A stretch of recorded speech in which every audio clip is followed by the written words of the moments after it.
What happens when a moment of harassment in an upscale restaurant becomes the catalyst that unravels 50 years of carefully buried family secrets? When a billionaire's intervention to protect a young waitress reveals a connection that neither of them could have imagined. For Elena Martinez, a 24-year-old server at Celestino's, Manhattan's most exclusive Italian restaurant, that moment came on a busy Friday evening when real estate mogul Vincent Morrison stepped between her and a powerful politician who refused to take no for an answer. For Vincent, a man who'd spent 5 decades searching for the daughter he'd lost, it was the beginning of the end of his greatest regret. She was just trying to escape an uncomfortable situation with a customer who saw her refusal as a challenge. He was just a decent man who couldn't stand watching someone abuse their power. But when Elena's antique locket broke during the confrontation, spilling its contents across the marble floor, both their worlds would shift in ways that would challenge everything they thought they knew about family, loss, and the power of a father's enduring love. This isn't a story about chance encounters. This is about the invisible threads that connect us across decades of separation, and how sometimes the most precious things we've lost have been right in front of us all along.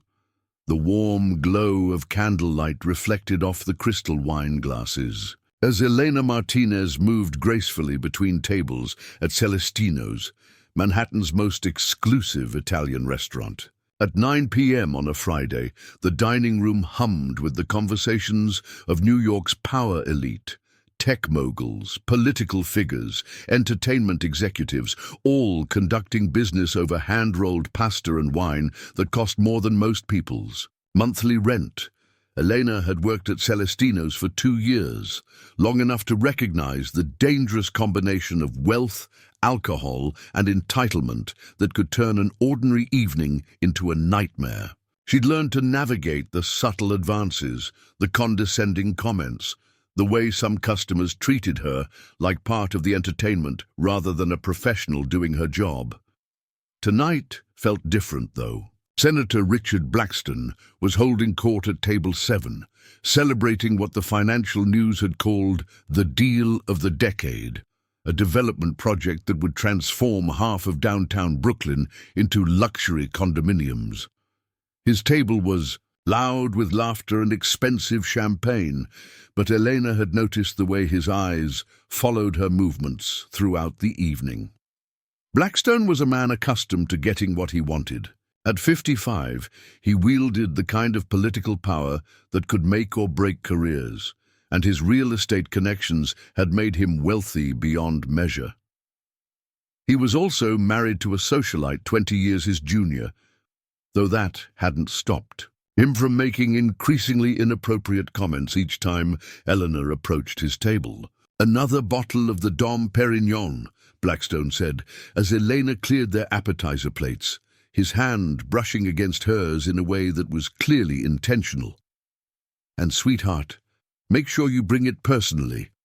"I like the personal touch," Elena forced a professional smile, though her skin crawled at the contact. "Of course, sir, I'll have that right out for you." As she turned to leave, Blackstone's hand shot out and grabbed her wrist.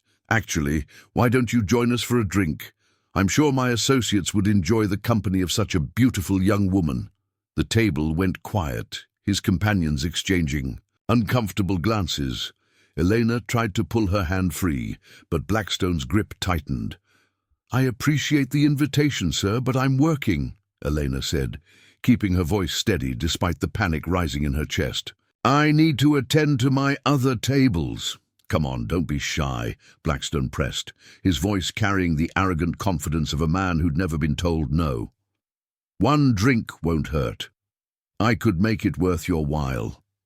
Eleanor's antique locket, a delicate gold piece she'd worn every day since childhood, caught on Blackstone's cufflink as she tried to pull away. The chain strained against her neck as he refused to release her wrist.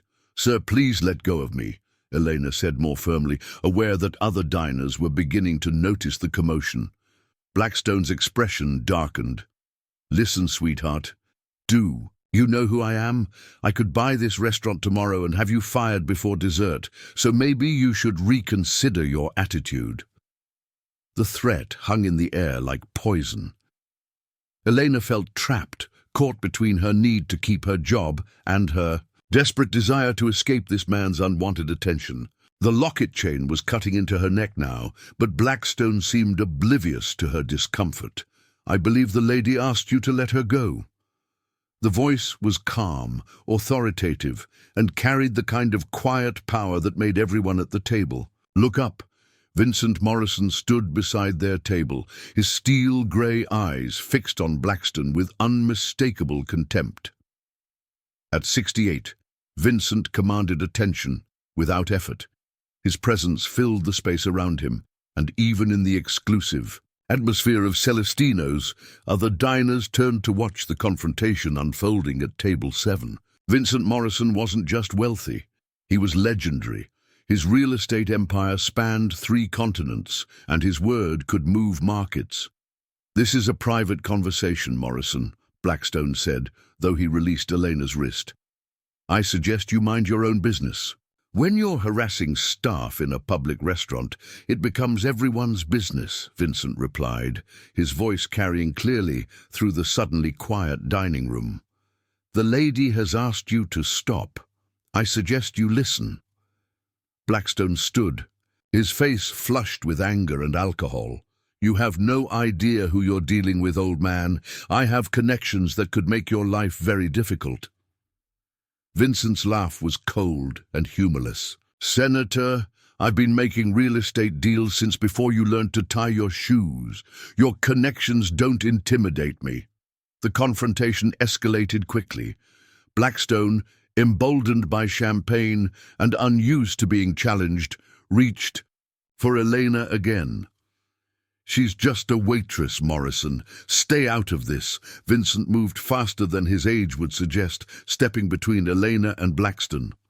The sudden movement caused Elena to stumble backward, and the strained chain of her locket finally snapped.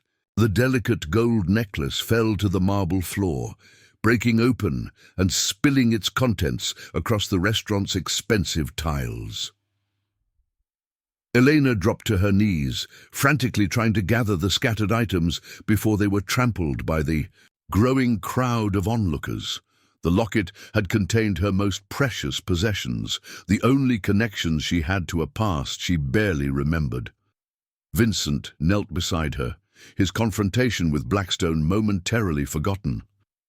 "Here, let me help," he said gently, reaching for a small photograph that had slid under a nearby chair. As Vincent retrieved the picture, his entire world shifted. The photograph was old, faded with age, but the image was unmistakable.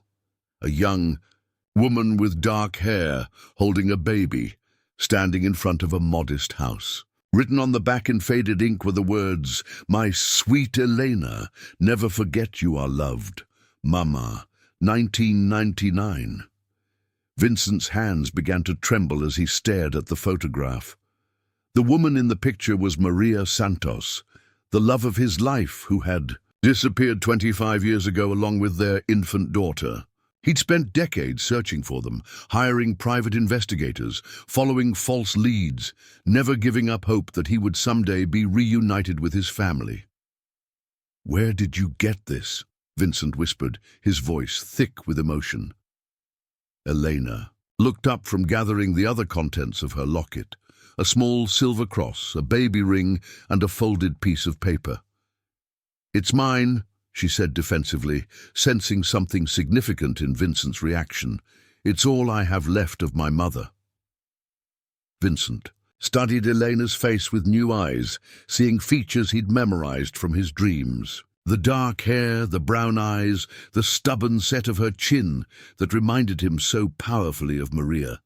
This young woman could be— "What's your full name?" Vincent asked urgently. "Elena Martinez," she replied, confused by the intensity of his attention. "Why?"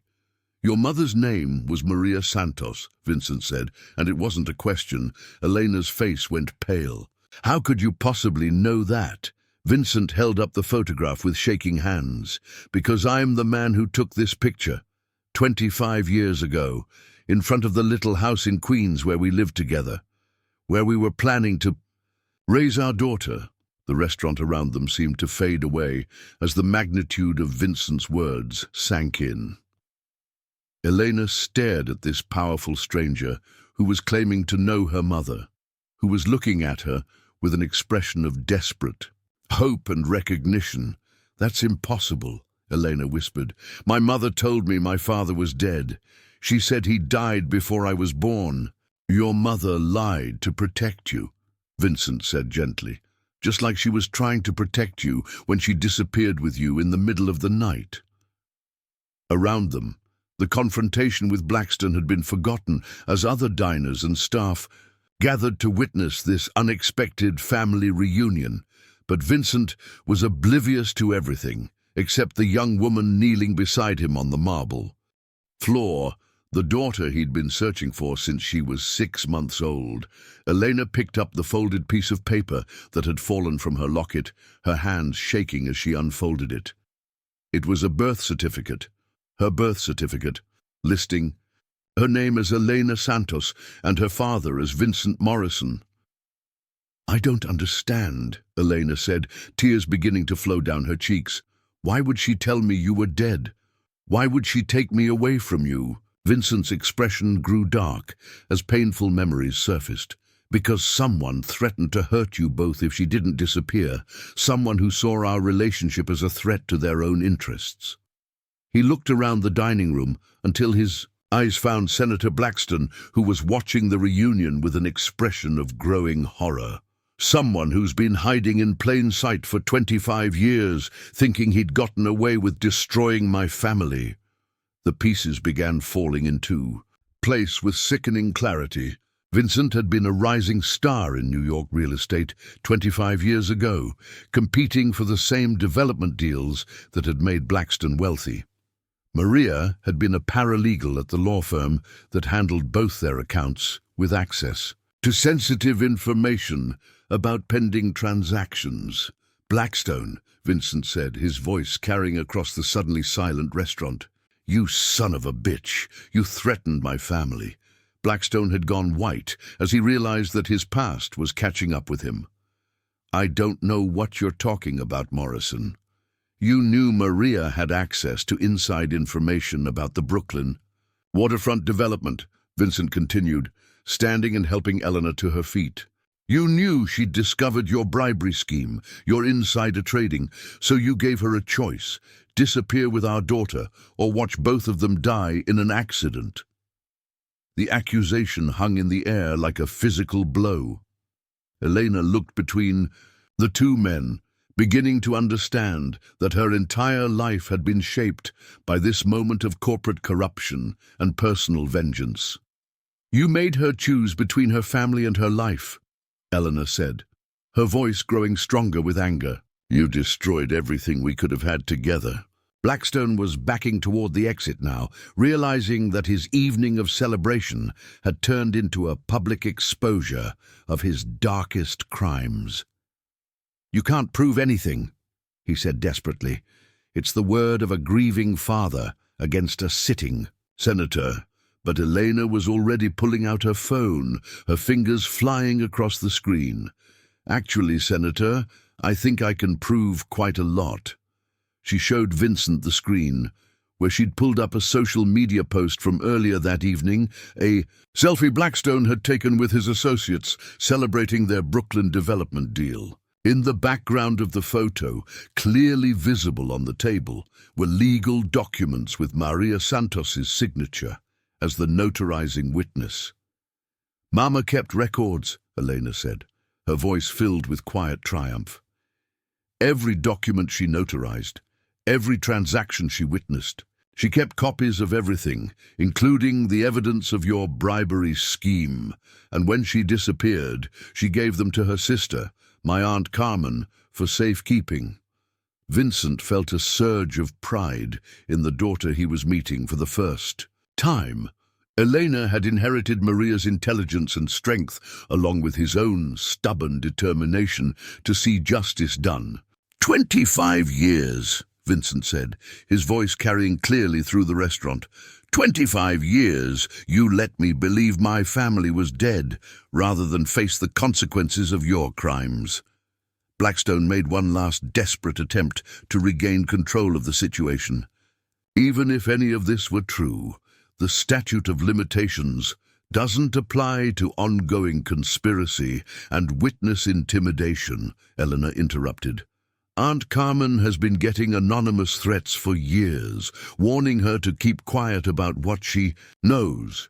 Threats that can be traced back to your office. The restaurant staff had called the police when the confrontation began, and now officers were arriving to find a very different scene than they'd expected.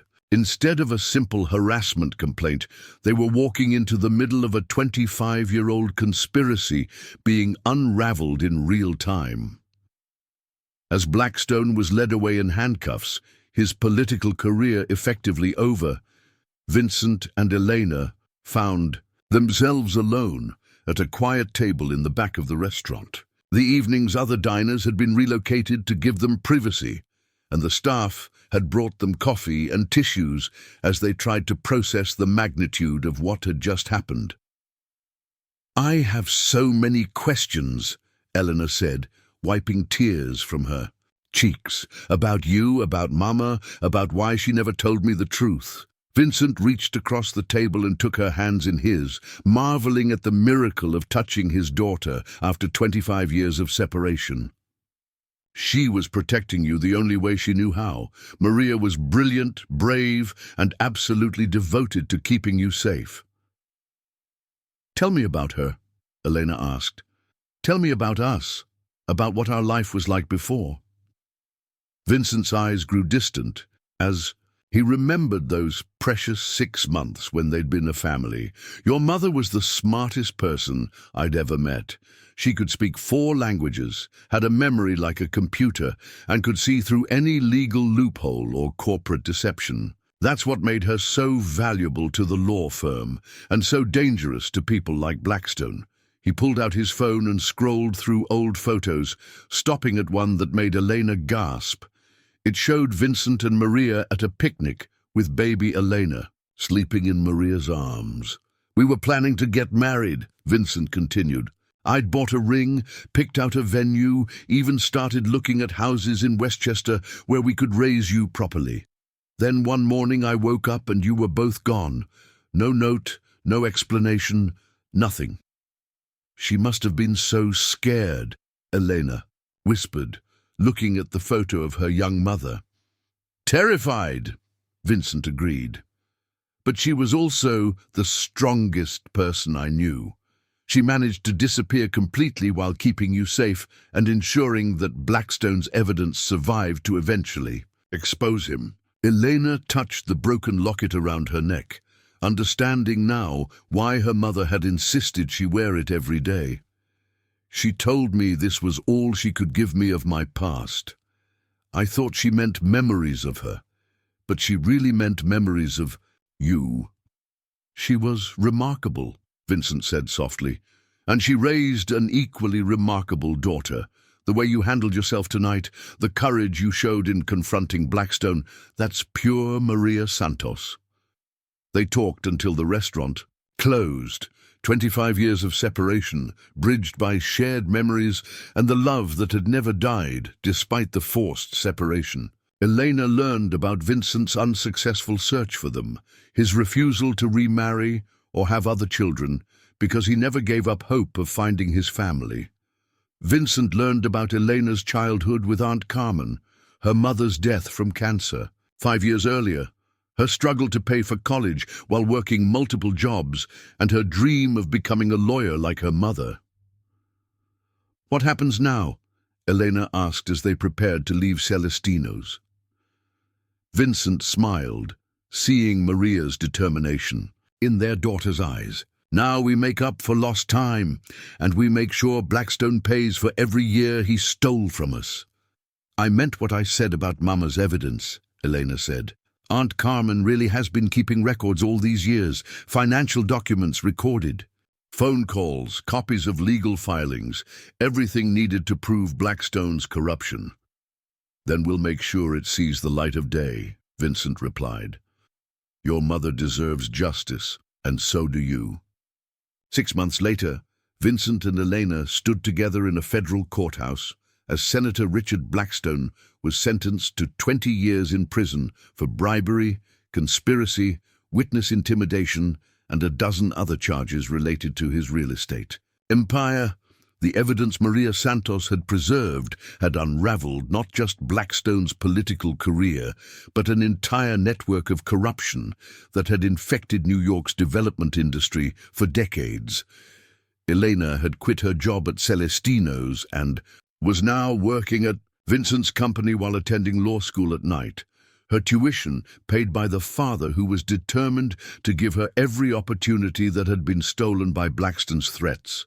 They'd also established the Maria Santos Foundation, dedicated to protecting witnesses who risked everything, to expose corruption and providing legal aid to families separated by powerful people's crimes. She would be so proud of you, Vincent said as they watched Blackstone led away to begin his prison sentence.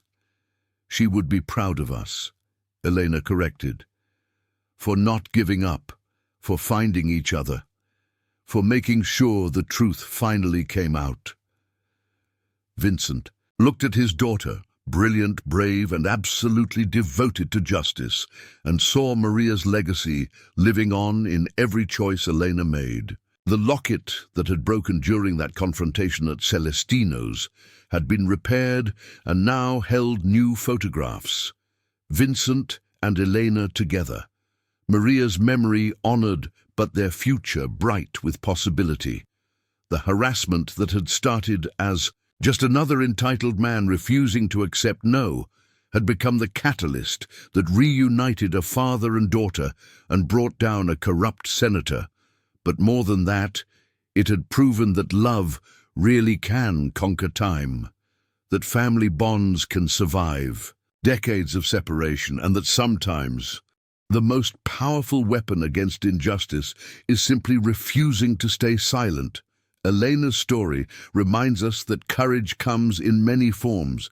Sometimes it's standing up to a powerful man who won't take no for an answer. Sometimes it's a mother sacrificing everything to protect her child.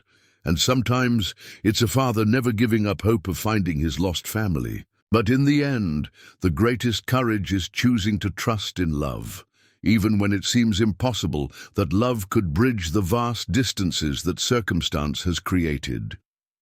The locket that revealed a father's love hadn't just contained memories of the past, it had contained the key to a future that powerful men had tried to destroy, but that the strength of family bonds had ultimately preserved.